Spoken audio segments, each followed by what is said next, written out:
Assalamualaikum warahmatullahi wabarakatuh. Perkenalkan, nama saya Pazrin Pratama Lasoma. Saya mahasiswa IAIN Sultan Amai Gorontalo, Fakultas Ilmu Tarbiyah dan Keguruan, jurusan Pendidikan Agama Islam, semester 1. Pada kesempatan kali ini, saya ingin membahas sedikit tentang buku yang berjudul Wahai Perokok, Inilah Surgamu. Buku ini ditulis oleh Ustadz Zainal Abidin bin Syamsuddin. Buku ini diterbitkan pada bulan Sya'ban 1438 Hijriah atau pada bulan Mei 2017. Jumlah halaman pada buku ini ada 107 halaman. Tegar membina umat istiqomah di atas sunnah.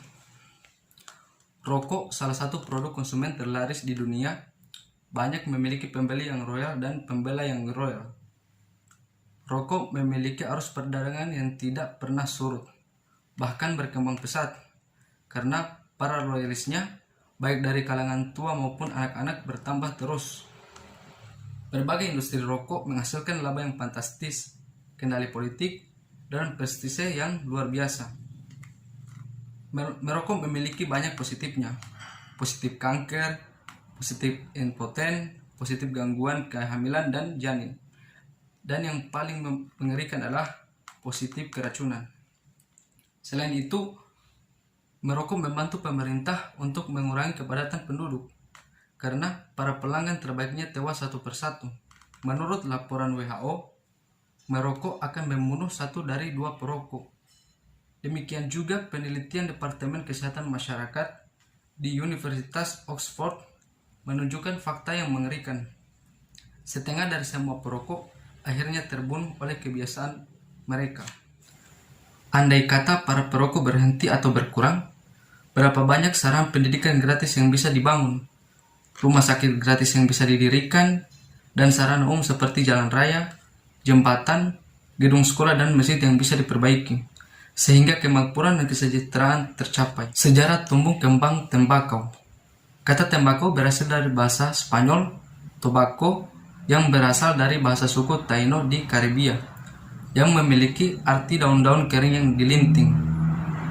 Menurut data sejarah, tembakau sudah dikenal di Meksiko sejak 250 tahun sebelum Masehi.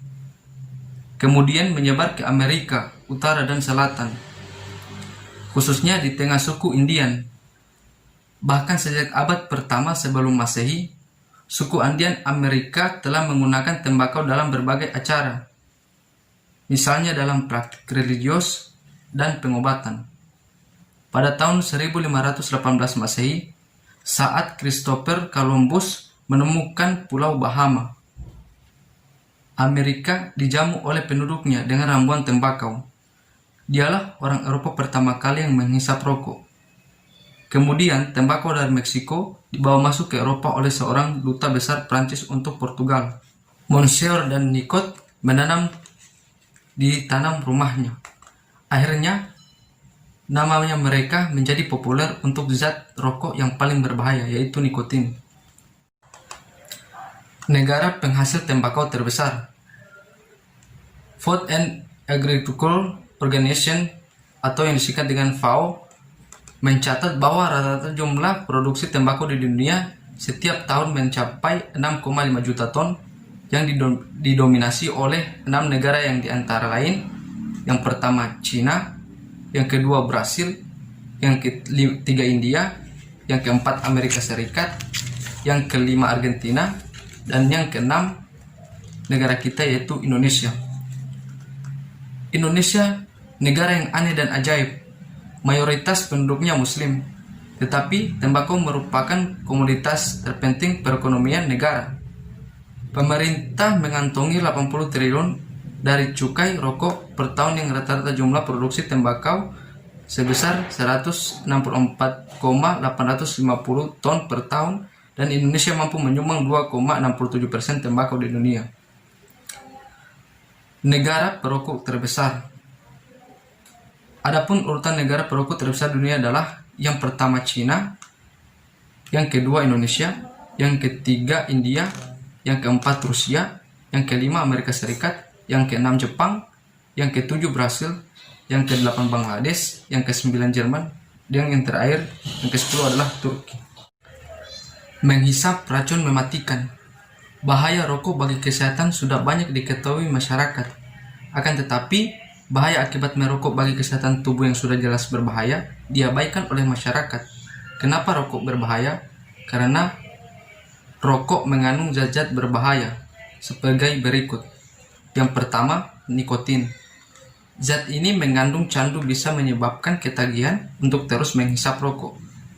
Dalam satu batang rokok mengandung 1,5 2 mg nikotin. Padahal untuk membunuh anjing hanya membutuhkan 60 mg nikotin dengan diminum sekaligus. Pengaruh bagi tubuh manusia menyebabkan kecanduan atau ketergantungan yang bisa merusak jaringan otak. Yang kedua, tar.